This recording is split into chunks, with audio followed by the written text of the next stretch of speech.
জন্মানোর ঝুঁকি বেড়ে যেতে পারে। সুখবর হলো এই রোগটা চিকিৎসা করে সম্পূর্ণভাবে সারিয়ে তোলা সম্ভব। সাধারণত কয়েক মাস আয়রন ট্যাবলেট খেতে হয়। তাই আপনি যখন বাচ্চা নেওয়ার পরিকল্পনা করছেন তখনই ডাক্তারের সাথে পরামর্শ করবেন। খুব অল্প খরচের একটা রক্ত পরীক্ষা করেই দেখা যায় রক্ত স্বল্পতা আছে কিনা, আয়রনের লেভেল ঠিক আছে কিনা। তারপর প্রয়োজন হলে তখন থেকেই চিকিৎসা শুরু করা যাবে। 4. Vitamin D. ভিটামিন ডি আমাদের হাড়, দাঁত, মাংসপেশি সুস্থ রাখতে সাহায্য করে। গর্ভের বাচ্চার হাড়, দাঁত সহ বিভিন্ন অঙ্গের সুস্থ গঠনের জন্য ভিটামিন ডি প্রয়োজন, কিন্তু আমাদের অনেকের শরীরেই ভিটামিন ডি এর অভাব রয়েছে। 2011-12 সালে একটা জাতীয় জরিপে দেখা যায় যে বাংলাদেশে প্রতি 4 জনে একজন নারীর ভিটামিন ডি এর ঘাটতি আছে। শুধু খাবার থেকে ভিটামিন ডি এর অভাব পূরণ করা যায় না। সাধারণত রোদে গেলে শরীর ভিটামিন ডি তৈরি করে নেয়। রোদে না যাওয়া, রোদে গেলেও শরীরের প্রায় সবটুকু কাপড় দিয়ে ঢেকে রাখা, চামড়ার রং ইত্যাদি কারণে অনেক নারীর ভিটামিন ডি এর ঘাটতি থাকে।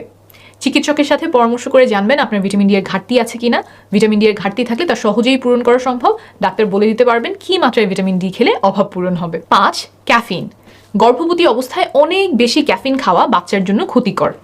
অনেকগুলো গবেষণায় দেখা গেছে যে মা উচ্চ মাত্রায় ক্যাফিন খেলে বাচ্চা কম ওজন নিয়ে জন্মগ্রহণ করতে পারে, ফলে নানাবিধ স্বাস্থ্য সমস্যা দেখা যায়। মিসক্যারেজ বা গর্ভপাতের সম্ভাবনাও বাড়তে পারে।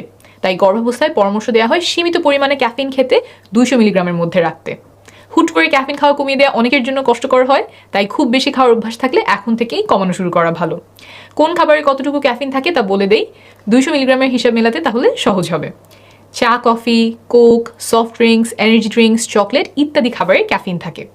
সাধারণত 350 ml এর 1 কাপ চায়ে 75 মিলিগ্রাম ক্যাফিন আর ইনস্ট্যান্ট কফিতে 100 মিলিগ্রাম ক্যাফিন থাকে।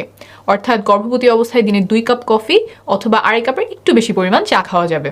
তবে কোক, চকলেট বা অন্য কোনো ক্যাফিন জাতীয় খাবার খেলে সেই অনুযায়ী কমিয়ে চা কফি খেতে হবে। 6. ওজন। আপনার ওজন যদি স্বাভাবিকের চেয়ে বেশি হয় তাহলে গর্ভধারণের সময় নানা রকম রোগ দেখা দিতে পারে, যেমন ডায়াবেটিস, হাই ব্লাড প্রেশার, প্রিএক্লাম্পসিয়া ইত্যাদি। আবার বাচ্চা প্রসবের সময় বাচ্চার কাঁধ আটকে যেতে পারে, বাচ্চা প্রসবের পরে অনেক রক্তপাত হতে পারে, নর্মাল না হয়ে সিজার করা লাগতে পারে। ওজন স্বাভাবিক থাকলেও এই সমস্যাগুলো দেখা দিতে পারে, কিন্তু ওজন বেশি হলে ক্ষেত্রভেদে এগুলোর সম্ভাবনা 2 গুণ, 3 গুণ, 4 গুণ বেড়ে যায়। আবার ওজন যদি স্বাভাবিকের চেয়ে কম হয় তখনও কিছু সমস্যা দেখা দিতে পারে, যেমন বাচ্চা প্রিম্যাচিওর হতে পারে, অর্থাৎ সময়ের অনেক আগেই প্রসব হতে পারে, বাচ্চার ওজন কম হতে পারে। তাই গর্ভধারণের আগে মায়ের স্বাভাবিক ওজন থাকা খুব গুরুত্বপূর্ণ, কমও না বেশিও না। যখন আপনি বাচ্চা নেওয়ার পরিকল্পনা করছেন আপনার ওজন মেপে দেখবেন স্বাভাবিক আছে কিনা। এটা বোঝার জন্য সাধারণত আমরা দেখি উচ্চতা অনুযায়ী আপনার ওজন ঠিক আছে কিনা। এই মাপকে বলা হয় বডি মাস ইন্ডেক্স বা বিএমআই। এই হিসাব কিভাবে করতে হয় তা যদি আপনার অজানা থাকে তাহলে অনুগ্রহ করে কমেন্টে আপনার উচ্চতার ওজন লিখে দিবেন। কিছুদিনের মধ্যে রিপ্লাই করে জানিয়ে দেওয়ার চেষ্টা করবো আপনার ওজন স্বাভাবিক মাত্রায় রয়েছে কিনা। ওজন যদি স্বাভাবিকের চেয়ে